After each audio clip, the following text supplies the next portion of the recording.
One day they're there. The conversation is flowing. The connection feels real. There's warmth and presence and the quiet excitement of something that might be going somewhere.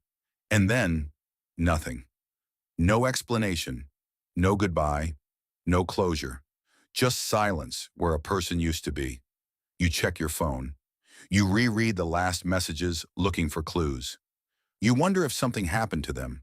And then slowly, painfully, you realize nothing happened to them. They just decided to disappear. And they decided that disappearing was easier than saying anything at all. If you've been ghosted, and statistically, most people have, you know that the silence itself is only part of what hurts. The other part is the question that the silence leaves behind. Why? What did I do? Was any of it real? And underneath all of that, quieter and more persistent, what does this say about me? This video is about what's actually happening on the other side of that silence.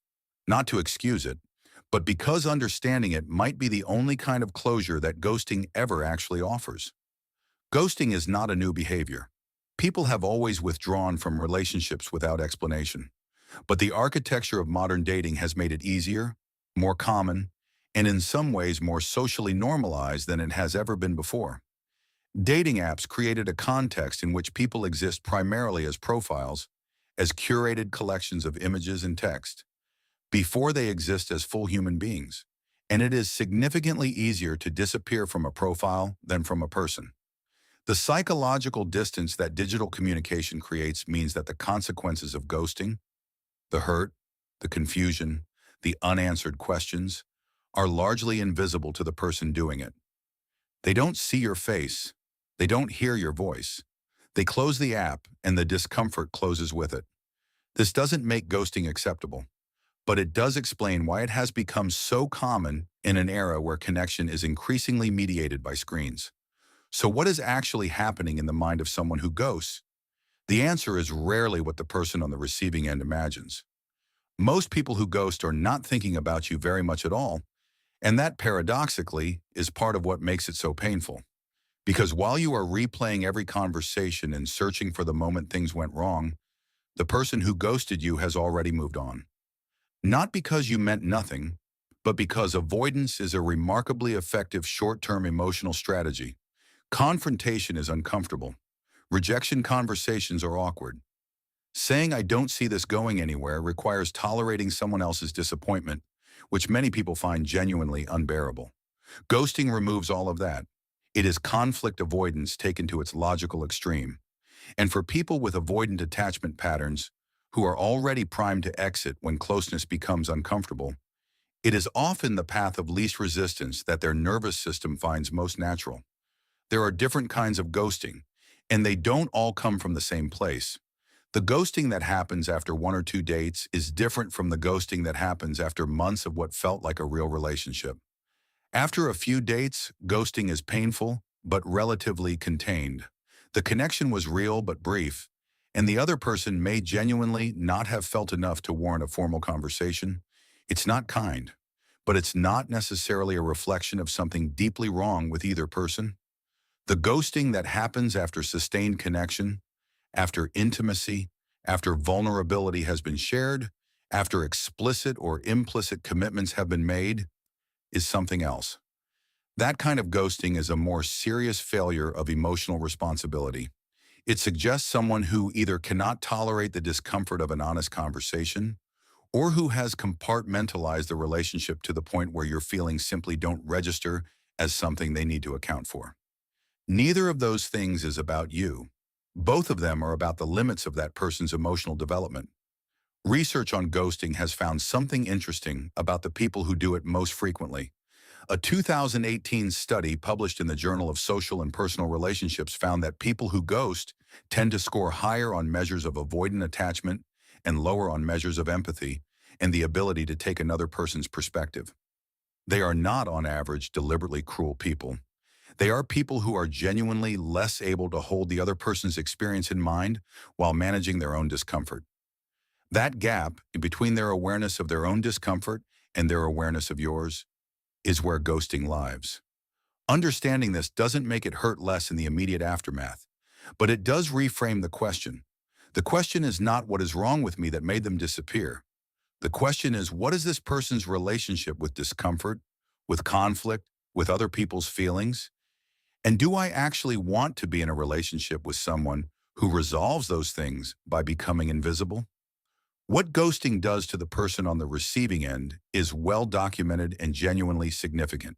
Kipling Williams, whose research on ostracism we discussed in the silent treatment video, found that being ignored and excluded activates the same neural pathways as physical pain, regardless of how well you knew the person or how long the relationship lasted.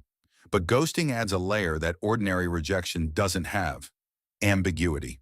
When someone ends a relationship explicitly, you have something to work with. There is pain, but there is also clarity. Ghosting denies you that clarity.